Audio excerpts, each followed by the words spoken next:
All right, so today we are going to take this 3-gallon glass carboy full of our mead. It's been aging for a little over 2 weeks. If you look on here, I started at 8/14 and it is currently September 2nd, so it's been a couple weeks.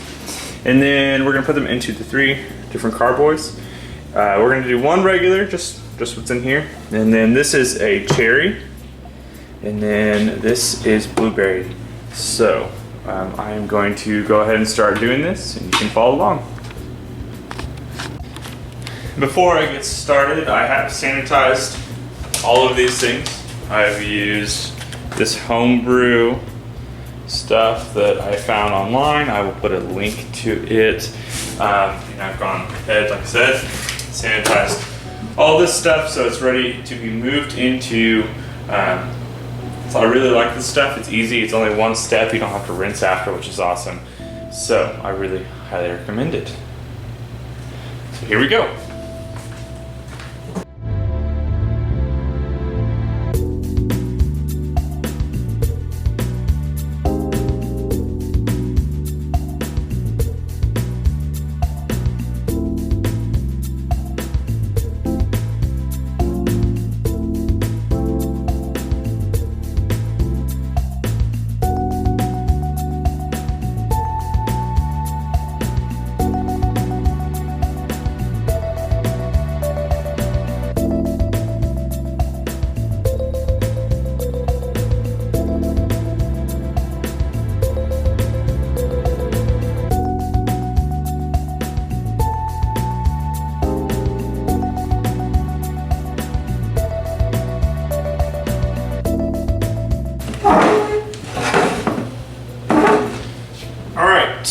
So as you can see, this is our first one.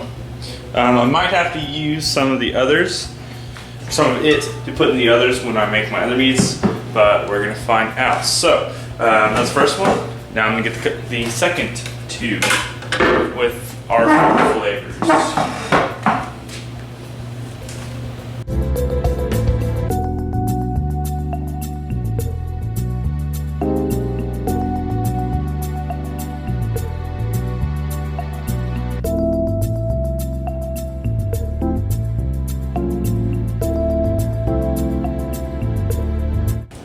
Alright, so now the next thing I'm going to do is I'm going to take this mead right here. This partial, I left some room for headspace. I probably might have to take some out even to make all this work. But here's a video of what I did for the blueberry process. I sped it up so it's, you didn't have to watch 30 minutes of me doing this. So here it is.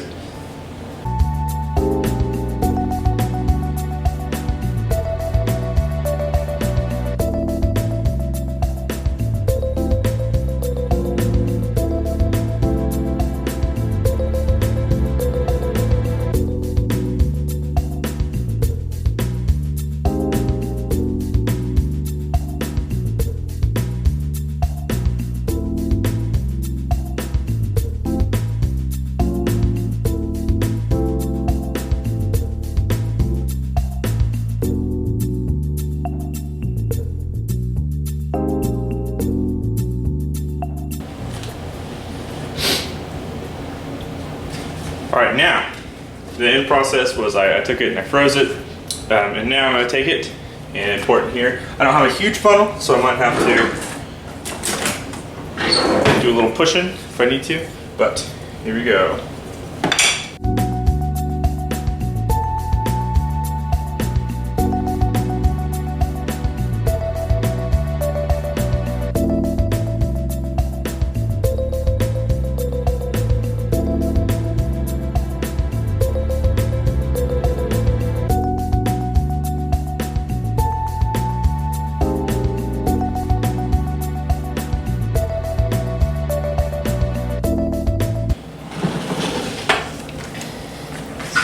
Okay, so now that I've introduced the blueberries into the secondary stage, I think there might be some fermentation. So what I'm going to do is I'm going to go ahead and put another airlock on it. I'm going to shake it up, put an airlock on it, so if any fermentation happens now, it'll happen. I'll have some headroom, but this one should be really good. I'm excited for this. It's going to the blueberry and mead with Nature Nate's honey.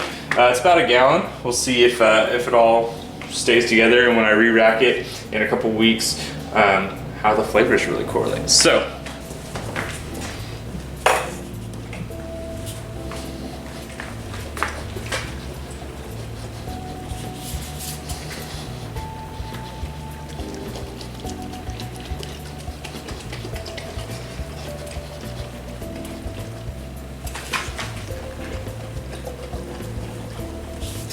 It's got a real nice color to it. I really like. These blueberries are gonna definitely change from originally thinking about what it was this just a few minutes ago. Now these blueberries have really changed it. It's awesome.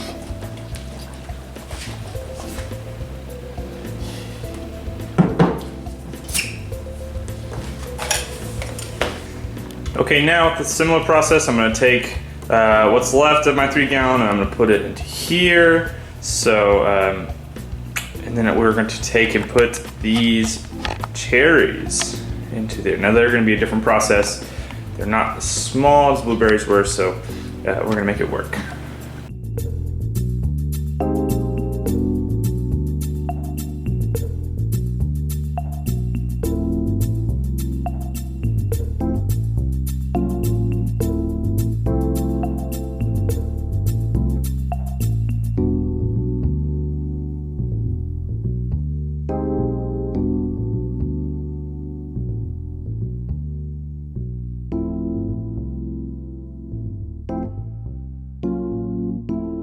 Okay, so I've gotten about as much as I possibly can from this guy right now. I think there's just a good layer of sediment. I don't want to get too much of that sediment. So now we're going to start putting the cherries in, and instead of trying to use a funnel, let me show you the process first. So here's a video of everything I did. I pitted all the cherries. It took a long time. So it's sped up, easy to watch.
Okay, so that is about, I believe, about 3 pounds of cherries. I still have a few, but my container's full, so I'm going to stop there. My hands are very juicy, so I'm going to wash them off real fast. Okay, so as you can tell, this was very, very messy. I would not recommend doing it close to walls because that was pretty rough. But I'm going to put a lid on that, clean up my mess and all that, and then put it in the freezer until I'm ready to use them. Okay, now, so the end process or end goal was to have something I could put into this mead. It was a little bit easier to have some juice from it and a lot of actual cherries without the pits. So now I'm gonna use a glove and try this. I'm gonna see if it works.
All right, so what I've ended up with is 3 gallons of mead, and really, I got a lot of this out. There's a little bit at the bottom. I was just worried about the sediment, but I wouldn't have anywhere to put it as it is. So we have right now a cherry with all the pits taken out. I actually had to stop there for a second with my funnel because there's a pit at the bottom.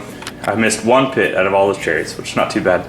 This is just the regular Nature Nate's honey. I want to see how it tastes. I'm curious to just find out the comparison between them. And then the very last one we have is the blueberry that we're kind of pureed in a sense. So I'm going to let these sit, and like this one just fermented a second ago. So now they might have some fermentation still happening. I'm gonna watch them for the next couple of days, and if they are fermenting, leave it in. If not, then I'll go ahead and put a cork on it and then let it sit for some time. And after I've tried to get them as high as I can, I don't want these to, like especially the ones that have the blueberry and the cherry, to lose so much when I re-rack them eventually, because there's like physical stuff in the bottom. So thanks for watching. I'm really excited for these, and this will be good. I'm excited to taste test them later on. Thanks.